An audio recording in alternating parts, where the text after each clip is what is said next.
Mark, welcome back to FAO, to you and the IPCC science community. Thank you very much, Kaveh. It's great to be here and really welcome FAO and IPCC's partnership on this expert meeting. So, in the last round of IPCC, there was a special report that looked at the issues that we're now looking at: food, agriculture, the different solutions that they provide. Do you see something similar evolving as we head towards the new IPCC cycle? We definitely are looking for integrated solutions, so particularly with adaptation to climate change and mitigation solutions.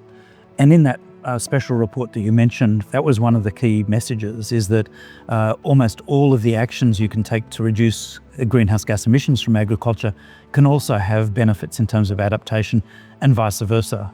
So these things go hand in hand, and they go hand in hand with good food security outcomes. So as you mentioned, agriculture and food systems, food security to some extent, it sort of cuts across the IPCC assessments, all the different chapters that are being developed.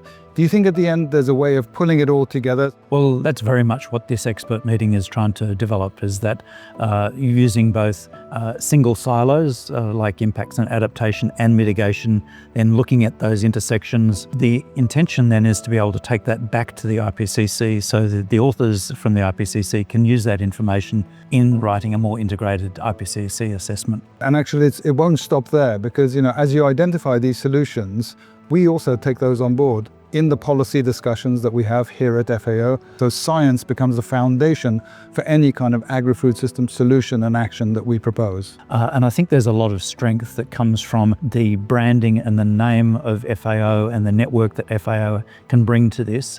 And so working together, I think, is likely to have much more impact than working separately. So FAO and IPCC, unbeatable partnership. We'd like to think so, and we're looking forward to making this a really successful workshop. Fabulous. Thank you so much, Kaveh.